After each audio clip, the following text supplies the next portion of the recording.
Hello everyone, welcome back to our channel. जैसे कि आपको पता है, हरियाणा टीजीटी साइंस के लिए हमारा जो प्रीवियस ईयर क्वेश्चंस है उनको हम सॉल्व कर रहे हैं। 2023 के बायोलॉजी में जो प्रीवियस ईयर क्वेश्चन पूछे गए थे, आपको पता है हमारा जो एस्टेट का टीजीटी साइंस का पेपर होगा उसमें हमारा जो साइंस का पोर्शन आएगा उसमें अराउंड 19 to 20 क्वेश्चन बायोलॉजी से आते हैं, जिसमें मैं आपको 2023 वाले बायोलॉजी के क्वेश्चन सॉल्व करा चुकी हूँ। आज हम 2022 में जो बायोलॉजी से क्वेश्चन पूछे गए थे उनको सॉल्व करें। तो हमारा जो 2022 का एस्टेट का टीजीटी साइंस का पेपर था उसमें बायोलॉजी के जो प्रीवियस ईयर क्वेश्चन पूछे गए थे उनको आज हम कवर करेंगे। सबसे पहला क्वेश्चन पूछा गया, which of the following is not a xerophytic adaptation to reduce transpiration. तो आपको पता है हमारे जो डेजर्ट एरिया में रहने वाले प्लांट्स होते हैं उनको हम क्या बुलाते हैं, ज़ेरोफाइट्स बुलाते हैं। तो उनके अंदर अगर हम ट्रांसपिरेशन को रोकना चाहते हैं, यानी कि वाटर लॉस को रोकना चाहते हैं, तो उसके लिए उसके लिए बहुत सारी अडेप्टेशंस हमारे प्लांट्स के अंदर होती है। तो उनमें से कौन सी एक अडेप्टेशन जो है वो नहीं होती है। Stems take over the function of photosynthesis, यानी कि जो हमारे ज़ेरोफिटिक प्लांट है उनके अंदर फोटोसिंथेसिस का काम कौन करने लग जाता है, लीव्स के बजाय स्टेम करने लग जाती है। ये बिल्कुल होता है, हमारे जितने भी ज़ेरोफिटिक प्लांट्स होते हैं उनके अंदर मोस्टली स्टेम जो है वो फोटोसिंथेसिस कर रही होती है, और ये एक ज़ेरोफिटिक अडेप्टेशन है। Presence of hairs in stomatal pits, तो आपकी जो स्टोमेटल पिट्स होती है उनके अंदर हेयर की प्रेजेंस होती है ताकि आपके प्लांट्स के अंदर ट्रांसपिरेशन जो है वो रिड्यूस हो सके। Presence of vaccine coating on leaf surface, तो आपको पता है जो भी हमारे लीफ सरफेस होते हैं उनके ऊपर एक वैक्सी कोटिंग होती है, मोस्टली वो क्यूटिकल की बनी होती है, जिसकी वजह से है ना कोई भी ज़्यादा पानी लॉस ना हो पाए। ये तीनों के तीनों जो है ये ज़ेरोफिटिक अडेप्टेशन है। लेकिन presence of keratin layer on the leaf surface ये इतना अच्छा ऑप्शन नहीं है as compare to other option.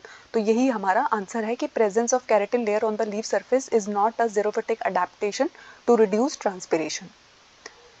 Next question है, which of the following statement is wrong. आपको 4 स्टेटमेंट दिए हुए हैं, आपको बताना है इनमें से कौन सा स्टेटमेंट गलत है। Histones are rich in lysine and arginine, तो आपको पता है हिस्टोन प्रोटीन्स हमारी बॉडी के अंदर प्रेजेंट रहते हैं, जो क्या करते हैं हमारे डीएनए की रैपिंग में हमारी हेल्प करते हैं। आपको पता है हमारा जो डीएनए है उसका लेंथ बहुत ज़्यादा है, लेकिन वो इतने बड़े फॉर्म में तो हमारी बॉडी के अंदर नहीं पड़ा रहता है। क्यों? क्योंकि वो रैप्ड रहता है किसके अराउंड, हिस्टोन्स के अराउंड। और आपको पता है जो हमारे हिस्टोन प्रोटीन होते हैं उनके अंदर लाइसिन एंड आर्जिनिन जो है ये अमाइनो एसिड बहुत ज़्यादा प्रेजेंट रहते हैं। और ये कैसे अमाइनो एसिड है, बेसिक अमाइनो एसिड है, तो ये स्टेटमेंट तो एकदम करेक्ट है। फिर है the pH of stone is less than 7, तो हमारा जो स्टोन प्रोटीन है उसका जो पीएच है वो लेस देन 7 रहेगा। आपको देखना है स्टेटमेंट सही है कि गलत है। An octamer of stone is present in the nucleosome, तो आपको पता है हमारा जो न्यूक्लियोसोम है जिसके अंदर हमारा सारा डीएनए रैपिंग हुआ रहता है, तो हमारा जो स्टोन प्रोटीन है वो ऑक्टोमर बनाता है और उसके अराउंड हमारा सारा डीएनए रैप्ड रहता है। ये स्टेटमेंट एकदम करेक्ट स्टेटमेंट है। और 5 types of stones are involve in DNA packaging, ये स्टेटमेंट भी हमारा एकदम करेक्ट है। और कौन कौन से वो स्टोन्स हैं जो इन्वॉल्व रहते हैं पैकिंग में, H1, H2A, H2B, H3 and H4। लेकिन जो ये हमारा स्टेटमेंट है ना, the pH of stone is less than 7, ये गलत है। क्योंकि देखो हमारे जो स्टोन प्रोटीन है उसके अंदर बेसिक अमाइनो एसिड्स का प्रेजेंस ज़्यादा है, ठीक है, लाइसिन एंड आर्जिनिन का प्रेजेंस ज़्यादा है, तो उसका जो पीएच होगा वो 7 से ज़्यादा होगा, ठीक है।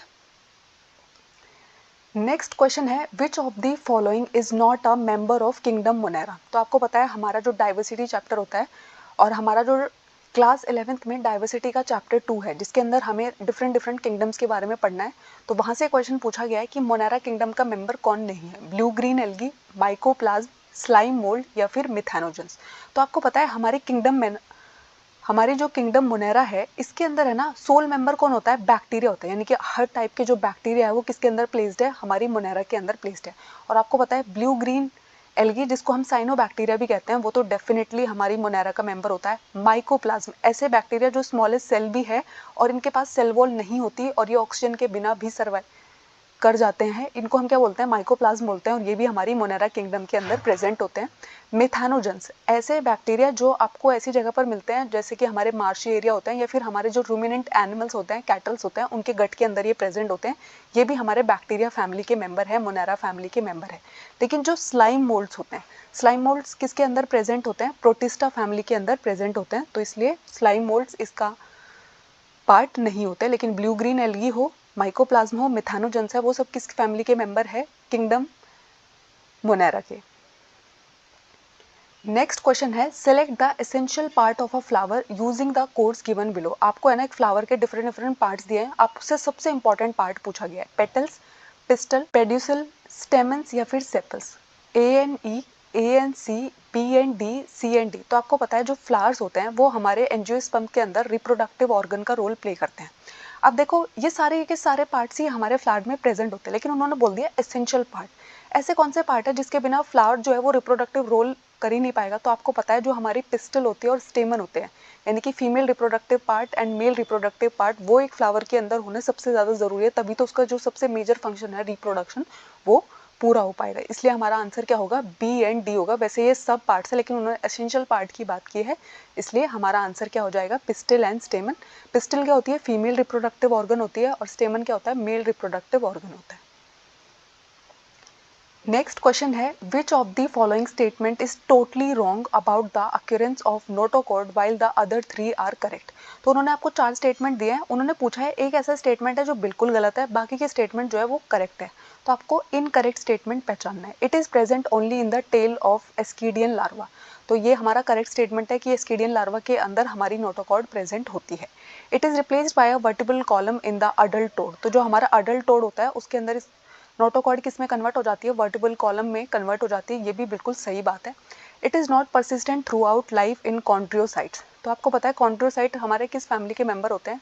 हमारी जो पाइसेस फैमिली होती है ना उसके मेंबर होते हैं, और इनके अंदर नोटोकॉर्ड पूरी लाइफ प्रेजेंट रहती है। यहाँ पर लिखा है नहीं प्रेजेंट रहती है, तो ये हमारा स्टेटमेंट कैसा हो गया? इनकरेक्ट स्टेटमेंट हो गया। फिर उसके बाद है कि एम्फियोक्सिस के अंदर नोटोकॉर्ड प्रेजेंट रहती है और कहाँ से कहाँ एक्सटेंड करती है? हेड टू टेल एक्सटेंड करती है। ये भी बिल्कुल करेक्ट स्टेटमेंट है, ठीक है। लेकिन जो हमारा ये स्टेटमेंट है कि कॉन्ड्रोसाइट्स के अंदर हमारी नोटोकॉर्ड प्रेजेंट नहीं रहती है पूरी लाइफ, ये गलत है, क्योंकि वो क्या है? नोटोकॉर्ड उनके अंदर बहुत आराम से प्रेजेंट होती है, अच्छे से प्रेजेंट होती है, इसलिए हमने उन्हें किसके अंदर प्लेस किया है? कॉर्डेटा फैमिली के अंदर प्लेस किया है, ठीक है। नेक्स्ट क्वेश्चन है select wrong statement from the following. आपको 4 स्टेटमेंट दिए, आपको गलत स्टेटमेंट आइडेंटिफाई करना है। Iron necessary for human body is abundantly found in green vegetable, यानी कि आपकी जितनी भी ग्रीन लीफी वेजिटेबल्स आप खाते हो, पत्तेदार सब्जियां, हरी सब्जियां जो आप खाते हो, उनके अंदर आयरन बहुत ज़्यादा प्रेजेंट होता है। बिल्कुल सही बात है। इसलिए आपसे क्या कहा जाता है? जब भी आपकी बॉडी के अंदर आयरन की कमी हो जाती है, ब्लड की कमी हो जाती है, हीमोग्लोबिन की कमी हो जाती है, डॉक्टर्स आपको कहते हैं पालक खाइए, हरी पत्तेदार सब्जियां खाइए, क्योंकि पालक के अंदर बहुत ज़्यादा आयरन प्रेजेंट होता है। एकदम करेक्ट स्टेटमेंट है। Zinc is one of the essential trace elements required for human body. तो आपको पता है कुछ ऐसे एलिमेंट्स होते हैं जो हमारी बॉडी को ना बहुत ही स्मॉल क्वांटिटी में चाहिए, बहुत ही माइन्यूट क्वांटिटी में चाहिए, उनको हम क्या बुलाते हैं? ट्रेस एलिमेंट्स बुलाते हैं। और डेफिनेटली जिंक एक ट्रेस एलिमेंट है जो हमारी ह्यूमन बॉडी के अंदर चाहिए, ठीक है। नेक्स्ट स्टेटमेंट है fat and minerals are not the essential nutrients for a balance diet of human. तो जब मैंने आपको फूड का टॉपिक कराया तो मैंने आपको बताया था हमारे खाने के अंदर फैट भी प्रेजेंट होता है, मिनरल्स भी प्रेजेंट होते हैं, कार्बोहाइड्रेट भी प्रेजेंट होता है, प्रोटीन भी प्रेजेंट होता है, रफेज भी प्रेजेंट होता है, वाटर भी प्रेजेंट होता है। ये सारे कंपोनेंट अगर आपके खाने में प्रेजेंट है तो ही उसको हम क्या बोलते हैं? बैलेंस डाइट बोलते हैं। ये कह रहे हैं कि फैट और मिनरल्स जो है वो इतने एसेंशियल नहीं है, बहुत इंपॉर्टेंट है। आपकी बॉडी को काम करने के लिए एनर्जी कैसे मिलेगी अगर आपने फैट नहीं खाया? आपकी बॉडी को बीमारियों से प्रोटेक्शन कैसे मिलेंगे अगर आपने मिनरल्स नहीं लिए? तो ये हमारा स्टेटमेंट जो है वो गलत है। लास्ट स्टेटमेंट भी देख लेते हैं वो क्या कह रहा है। The food that generate energy in the body after complete oxidation are in the form of carbohydrate, fat and protein. तो आपको पता है हमारी बॉडी के अंदर डिफरेंट डिफरेंट मेटाबॉलिज्म हम पढ़ते हैं। तो मेटाबॉलिज्म का मतलब क्या है? इनका ऑक्सीडेशन होता है, तो कार्बोहाइड्रेट का भी होता है, फैट का भी होता है, प्रोटीन का भी होता है, और तभी यहाँ से एनर्जी रिलीज होती है। तो ये स्टेटमेंट हमारा बिल्कुल सही है। लेकिन फैट और मिनरल हमारी डाइट का पार्ट नहीं होते, एसेंशियल बैलेंस डाइट का पार्ट नहीं होते। ये गलत स्टेटमेंट है, क्योंकि फैट एंड मिनरल आपकी बॉडी के लिए बहुत ज़्यादा इंपॉर्टेंट होते हैं। नेक्स्ट स्टेटमेंट है, नेक्स्ट क्वेश्चन है intercalary meristem are the primary meristem because. ठीक है, तो ये कह रहे हैं कि इंटर कैलोरी मेरिस्टीम जो है वो प्राइमरी मेरिस्टीम कहलाता है। क्यों? 2 स्टेटमेंट दिए हुए हैं। They appear early in the life of a plant, they contribute to the formation of primary plant body. Both 1 and 2 are correct, both 1 and 2 are incorrect, only 1 is correct, only 2 is correct. तो मैंने आपको एक topic कराया जिसका नाम है tissues, और उसके अंदर मैंने आपको पढ़ाया है plant tissues. Plant tissues 2 categories में डिवाइड होते हैं। एक होते हैं हमारे मेरिस्टेमेटिक टिश्यू और एक होते हैं हमारे परमानेंट टिश्यू। मेरिस्टेमेटिक टिश्यू के अंदर हमारे 3 पार्ट होते हैं। एक होता है एपिकल, एक होता है इंटरकैलरी, और एक होता है लेटरल मेरिस्टीम। ठीक है, तो उनमें से जो हमारे एपिकल और इंटरकैलरी है ना वो प्राइमरी मेरिस्टीम के अंदर आते हैं, क्योंकि एक तो वो प्लांट की जो अर्ली लाइफ है, जब वो स्टार्ट हो रही होती है उस टाइम पे उसकी बॉडी के अंदर अपीयर होते हैं, और प्राइमरी प्लांट बॉडी जो बनती है वो इन्हीं की वजह से बनती है। तो ये दोनों स्टेटमेंट हमारे बिल्कुल करेक्ट स्टेटमेंट है। आपको प्लेलिस्ट सेक्शन में जाना है एस्टेट की, और वहाँ पर जाके आपको अपना टिश्यू चैप्टर कवर करना है, वहीं से ये क्वेश्चन उन्होंने पूछा है। ठीक है, नेक्स्ट क्वेश्चन भी उन्होंने टिश्यू चैप्टर से ही पूछ लिया है। ठीक है, तो एंडोथीलियम ऑफ ब्लड वेसल्स। ठीक है, तो आपको पता है ह्यूमंस के अंदर है ना बहुत सारे टाइप के टिश्यूज प्रेजेंट होते हैं। तो उन्होंने पूछा कि आपकी जो ब्लड वेसल्स है उसकी जो एंडोथीलियम है वो किस टाइप के एपिथीलियम से बनी हुई है, स्क्वेमिश एपिथीलियम से, क्यूबॉइडल एपिथीलियम से, कॉलुमिनार एपिथीलियम से, या फिर सिलिएटेड एपिथीलियम से। तो मैंने जब आपको ये चैप्टर पढ़ाया था टिश्यू, तो मैंने आपको बताया था कि सिलिएटेड एपिथीलियम कहाँ प्रेजेंट होता है, हमारे लंग्स के अंदर और हमारी फेलोपियन ट्यूब के अंदर। कॉलुमिनार कहाँ पर प्रेजेंट होता है, आपकी इंटेस्टाइन के अंदर प्रेजेंट होता है। ठीक है, लेकिन जो हमारी ब्लड वेसल्स है, हमारी स्किन है, मोस्टली वो किससे बनी होती है, स्क्वेमिश एपिथीलियम से बनी होती है। ठीक है, तो ब्लड वेसल हमारी किससे बनी हुई है, स्क्वेमिश एपिथीलियम से बनी हुई है, और ये भी हमारा टिश्यू चैप्टर से क्वेश्चन पूछा गया। नेक्स्ट क्वेश्चन है select the incorrect pair of the food article and the plant part from which is obtain. और आपसे ये पूछा गया है कि वो किस प्लांट पार्ट से आपको मिलता है, जो गलत है वो आपको आइडेंटिफाई करना है। वीट जो है वो एक टाइप का फ्रूट है, जिंजर जो है वो एक टाइप की रूट है, टर्मरिक जो है वो स्टेम है, टी जो है वो आपको लीफ से मिलती है। तो आपको पता है जो हमारी चाय पत्ती होती है उसको हम चाय पत्ती बुलाते हैं इसलिए क्योंकि वो किससे बनी होती है, हमारा जो टी का प्लांट होता है उसकी लीफ से हम क्या बनाते हैं, टी को एक्सट्रैक्ट करते हैं। बिल्कुल सही स्टेटमेंट है आपका। जो वीट होता है, गेहूं होता है, उसका जो फ्रूट होता है, ठीक है, उसी का हम इस्तेमाल करते हैं खाने के लिए, जिसको हम बोलते हैं गेहूं, जिसको पीस के आटा बना के हम खाते हैं। बिल्कुल करेक्ट स्टेटमेंट है। टर्मरिक जो होती है हमारी वो स्टेम ही होती है, ये भी करेक्ट स्टेटमेंट है। लेकिन जो जिंजर होती है, देखो आप कहोगे कि अदरक है ना जमीन के अंदर से ही तो मिलता है, लेकिन हर चीज जो आपको जमीन के अंदर से मिल रही है ना वो रूट ही नहीं होती, एक्चुअली वो क्या है, शूट का टाइप है। ठीक है, स्टेम का टाइप है। ठीक है, तो जिंजर जो है वो अंडरग्राउंड स्टेम का टाइप है, जिसको हम राइजोम बुलाते हैं। ठीक है, तो जिंजर और टर्मरिक के अंदर क्या प्रेजेंट होती है, स्टेम प्रेजेंट होती है, रूट नहीं है ये। तो आपको ये बात ध्यान रखनी है कि जिंजर जो है वो रूट नहीं है, अंडरग्राउंड स्टेम को हम क्या कहते हैं, हमें किससे मिलता है, जिंजर अंडरग्राउंड स्टेम से मिलता है। ठीक है,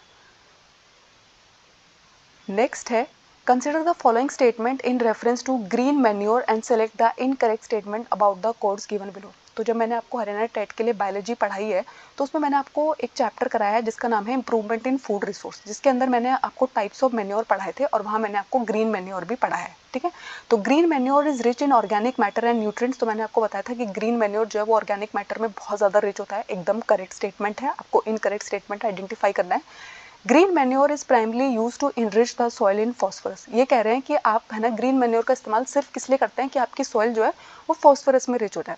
देखो जब हम ग्रीन मैन्योर का इस्तेमाल करते हैं, यानी कि हमने एक प्लांट लगा रखा था, सनहेम का प्लांट लगाया हुआ था, उसको हम सीधा का सीधा जमीन के अंदर मल्च कर देते हैं, लिविंग प्लांट को ही, तो इसको ही हम क्या बुलाते हैं, ग्रीन मैन्योर बुलाते हैं। लेकिन हमारे प्लांट के अंदर तो है ना नाइट्रोजन भी प्रेजेंट था, फॉस्फोरस भी प्रेजेंट था, दूसरे मिनरल्स भी प्रेजेंट थे, तो प्राइमरली सिर्फ फॉस्फोरस में रिच नहीं करता है। यहाँ पे उन्होंने क्योंकि लिख दिया कि प्राइमरीली फॉस्फोरस में इनरिच करता है, इसलिए ये स्टेटमेंट हमारा गलत हो गया। Green manure is the undecomposed plant material. बिल्कुल सही बात है, डिकम्पोज करने के बाद तो नहीं डालते ना आप, सीधा का सीधा जो एकदम हमारा हेल्दी प्लांट है उसको आप सीधा का सीधा जमीन में मिला दे रहे हो। ठीक है, और उसी से न्यूट्रिएंट ले रहे हो, तो इसलिए अनडिकम्पोज्ड प्लांट मटेरियल ही है। तो आपको बताना है इनकरेक्ट स्टेटमेंट कौन सा है। तो हमारा जो ओनली बी है वो इनकरेक्ट स्टेटमेंट है, क्योंकि सिर्फ फॉस्फोरस में रिच नहीं करेगा, वो आपकी सॉइल को नाइट्रोजन भी प्रोवाइड करेगा। एक प्लांट के अंदर जितने भी उसकी ग्रोथ के टाइम पे जितने भी इंपॉर्टेंट न्यूट्रिएंट्स उसके अंदर प्रेजेंट थे ना, वो सब वो आपकी सॉइल को प्रोवाइड करेगा। नेक्स्ट क्वेश्चन है cells that maintain marrow cells are called osteocytes, chondriocyte, osteoclast या फिर मैरोक्लास्ट। तो आपको पता है जो हमारी हड्डी होती है, ठीक है, उसके अंदर है ना बोन मैरो प्रेजेंट होती है। ठीक है, और बोन मैरो क्या करती है, हमारी सारी ब्लड सेल्स को बनाती है, हमारी प्लेटलेट्स को बनाती है, बहुत सारे टाइप की हमारी बॉडी के अंदर जो सेल्स बनती है वो किसके अंदर बनती है, बोन मैरो के अंदर बनती है। इन्होंने पूछा कि जो आपकी बोन मैरो की सेल्स है उनको मेंटेन करने का काम कौन करते हैं, तो वो हमारी हड्डियों के अंदर प्रेजेंट है, तो उनको मेंटेन करने का काम करती है हमारी ऑस्टियोसाइट्स। ठीक है, तो ऑस्टियोसाइट क्या करती है, हमारी बोन मैरो सेल्स को मेंटेन करने का काम करती है। कॉन्ड्रोसाइट्स कहाँ प्रेजेंट होती है, जो हमारा कार्टिलेज है वो किससे बना होता है, कौन से टाइप की सेल से बना होता है, कॉन्ड्रियोसाइट से बना होता है। ठीक है, नेक्स्ट क्वेश्चन है एग्जामिन। आपको एक असर्शन दिया है, एक रीजन दिया है, आपको बताना है कि क्या सही है। Species are static unit in classification, species do not change with time, A and R are true and R is the correct explanation of A. A and R are true but R is not the correct explanation of A. A is true but R is false. A and R is false. तो देखो पहली बात तो जो हमारी classification हम पढ़ते हैं उसके अंदर जो हमारी स्पीसीज होती है ना वो स्टैटिक यूनिट नहीं होती, वो डायनेमिक यूनिट है। हमारी स्पीसीज के अंदर कंटिन्यूसली चेंज आता रहता है, आता रहता है। तो ये दोनों स्टेटमेंट हमारे कैसे हैं, गलत स्टेटमेंट है। ठीक है, स्पीसीज हमारी डायनेमिक यूनिट है और स्पीसीज टाइम के साथ बदलती रहती है, बदलती रहती है। ठीक है, आप देख रहे हो ना ह्यूमंस में भी कितना सारा चेंज आते जा रहा है। ठीक है, तो हमेशा स्पीसीज जो है वो टाइम के साथ बदलती रहती है, अडेप्टेशंस अपने अंदर लाती रहती है, लाती रहती है। नेक्स्ट क्वेश्चन है which of the following living cell have perforations of their cell wall. तो मैंने जब आपको टिश्यू वाला चैप्टर पढ़ाया था वहाँ पर मैंने आपको प्लांट टिश्यू जब पढ़ा था तो उसके अंदर मैंने आपको जाइलम एंड फ्लोएम पढ़ा था, और जाइलम एंड फ्लोएम के अंदर जो हमारा फ्लोएम होता है वहाँ पर एक टाइप की सेल प्रेजेंट होती है जिसको हम सीव सेल्स बोलते हैं, और उसके अंदर क्या देखने को मिलती है, परफोरेशंस देखने को मिलती है। और वहीं से ये क्वेश्चन पूछा गया है टिश्यू चैप्टर से। देखो 3 क्वेश्चन वो अभी तक पूछ चुके हैं। ठीक है, तो हमारी जो सीव सेल्स होती है उसके अंदर परफोरेशंस प्रेजेंट होती है, यानी कि छोटे छोटे होल्स प्रेजेंट होते हैं जो मूवमेंट में हेल्प करते हैं, चीज़ें एक जगह से दूसरी जगह मूव कर पाती है इसकी वजह से। ठीक है, नेक्स्ट है सिलेक्ट रॉन्ग स्टेटमेंट। इनमें से रॉन्ग स्टेटमेंट कौन सा है आपको ये बताना है। The storage of energy at consumer level is known as secondary productivity. तो आपके कंज्यूमर्स के पास जो एनर्जी अवेलेबल है उसको आप सेकेंडरी प्रोडक्टिविटी बुलाते हो, बिल्कुल, क्योंकि हमारे जो प्लांट बनाते हैं उसको हम प्राइमरी प्रोडक्टिविटी बोलते हैं, और हमारे कंज्यूमर के पास जो एनर्जी बचती है उसको हम सेकेंडरी प्रोडक्टिविटी बोलते हैं। In an ecosystem maximum energy stored at a producer level. Definitely C बात है, सन से एनर्जी आई, प्रोड्यूसर ने उसको एनर्जी में कन्वर्ट किया, और सबसे ज़्यादा एनर्जी कहाँ स्टोर रहेगी, हमारे प्रोड्यूसर के पास ही हमेशा सबसे ज़्यादा एनर्जी प्रेजेंट होती है। Ecosystem term was coined by Odum. तो आपको पता है कि हमारी जो इकोसिस्टम टर्म है वो किसने दिया, मुझे कमेंट्स में बताइएगा, लेकिन मैं आपको बता रही हूँ कि ऑडम ने नहीं दी है, तो यही स्टेटमेंट हमारा गलत हो गया। Rate at which organic molecule are formed in an autotroph is called gross primary productivity. आपके प्लांट्स जो है जितने भी ऑर्गेनिक मॉलिक्यूल्स बना रहे हैं उसको हम क्या बुलाते हैं, ग्रॉस प्राइमरी प्रोडक्टिविटी बुलाते हैं। बिल्कुल करेक्ट स्टेटमेंट है ये। ठीक है, लेकिन इकोसिस्टम टर्म किसने दी थी आप मेरे को कमेंट्स में बताइएगा। नेक्स्ट क्वेश्चन है which of the following statement is wrongly match. तो टेंडन जो है वो एक टाइप का कनेक्टिव टिश्यू है, बिल्कुल करेक्ट स्टेटमेंट है। स्मूथ मसल जो है वो इनवॉलेंट्री मसल का टाइप है, बिल्कुल करेक्ट स्टेटमेंट है। हमारी जो रेड मसल्स होती है उसके अंदर मायोग्लोबिन प्रेजेंट होता है, बिल्कुल करेक्ट स्टेटमेंट है। तीनों करेक्ट स्टेटमेंट है।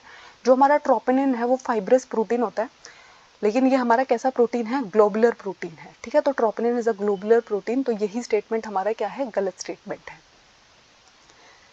नेक्स्ट क्वेश्चन है which of the following crop is not suitable for loamy soil. ठीक है, तो लोमी सॉइल के लिए कौन सी क्रॉप हमारी इतनी सूटेबल नहीं है, wheat, paddy, pulses and cotton. तो आपको पता है वैसे तो हम है ना लोमी सॉइल में सारे की सारी फसलें उगा सकते हैं, लेकिन जो हमारा पैडी होता है ना उसको पानी बहुत ज़्यादा चाहिए, तो उसके लिए थोड़ी सी है ना क्ले सॉइल ज़्यादा चाहिए होती है as compare to loamy soil. ठीक है, तो हमारा आंसर क्या है यहाँ पर, पैडी, चावल, क्योंकि उसको है ना अगर लोमी सॉइल आप उगा भी रहे हो ना तो वो थोड़ी सी उसके अंदर वाटर होल्डिंग कैपेसिटी ज़्यादा होनी चाहिए, वो क्लेई मिट्टी की तरफ ज़्यादा होनी चाहिए। पैडी को ऐसी रिक्वायरमेंट होती है। ठीक है, चावल को बहुत ज़्यादा पानी चाहिए होता है। नेक्स्ट क्वेश्चन है microscopic aquatic organism lacking locomotory ability and drifting with water currents are called. तो आपको ऐसे माइक्रोस्कोपिक एक्वेटिक ऑर्गेनिजम्स के बारे में बताना है जिनके पास है ना खुद से चलने फिरने के लिए कोई लोकोमोशन का मेथड नहीं है, लेकिन वो पानी जहाँ जहाँ जा रहा होता है ना बह बह के उसी के साथ ड्रिफ्ट कर करके जा रहे होते हैं। प्लूस्टन की बात हो रही है, प्लैंक्टन्स की बात हो रही है, नेक्टॉन की बात हो रही है, या फिर सैस्टोन की बात हो रही है। तो आपको पता है हमारे पानी के अंदर जितने भी प्लैंक्टन्स प्रेजेंट होते हैं उनके पास कोई लोकोमोटरी ऑर्गन प्रेजेंट नहीं होता। जहाँ जहाँ हमारा पानी बह बह के जा रहा है, जिस भी स्पीड में पानी जिस भी तरफ जा रहा है, डायरेक्शन में जहाँ भी जा रहा है उधर ही हमारे प्लैंक्टन इनके साथ बहते रहते हैं। ठीक है, तो प्लैंक्टन्स की बात हो रही है। नेक्स्ट क्वेश्चन है which of the following is not chiefly are rabi crop. तो आपको पता है हमें 3 टाइप की क्रॉप पढ़नी थी, जो मैंने improvement in food resource chapter आपको कराया था। वहाँ पर हमारी कैसी कैसी क्रॉप हमें पढ़नी होती है, रबी क्रॉप, खरीफ क्रॉप और हमारी जैद क्रॉप। तो रबी क्रॉप हम किसको बुलाते हैं, जिसको हम विंटर में बोते हैं और जब हमारा ये मार्च टू अप्रैल वाला टाइम आता है उस टाइम हम काटते हैं। तो हमारी जो ग्राम होती है, पी होती है, मस्टर्ड है, वो तो हमारी रबी क्रॉप है, बट जो हमारी ग्राउंडनट है वो रबी क्रॉप नहीं होती है। ठीक है,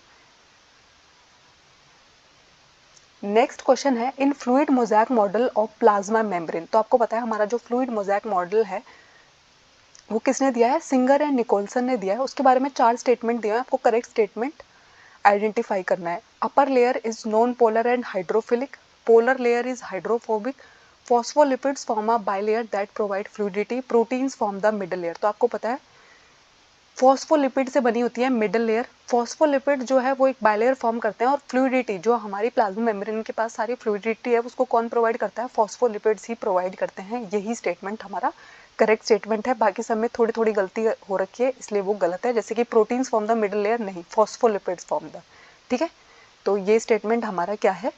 phospholipid form the bilayer that provide fluidity is correct. बाकी के हमारे स्टेटमेंट क्या है? गलत स्टेटमेंट है। और जो फ्लूइड मोज़ैक मॉडल था प्लाज्मा मेम्ब्रेन का वो किसने दिया था? सिंगर एंड निकोलसन ने दिया था। क्लास 11th में जो हमारी सेल चैप्टर है वहाँ से उन्होंने ये क्वेश्चन पूछा है। Thank you. आई होप इस टॉपिक में आपको कोई डाउट नहीं है। अगर कोई डाउट है तो मुझे कमेंट्स में ज़रूर बताइएगा। हमारे चैनल को लाइक कीजिएगा, शेयर कीजिएगा, सब्सक्राइब कीजिएगा।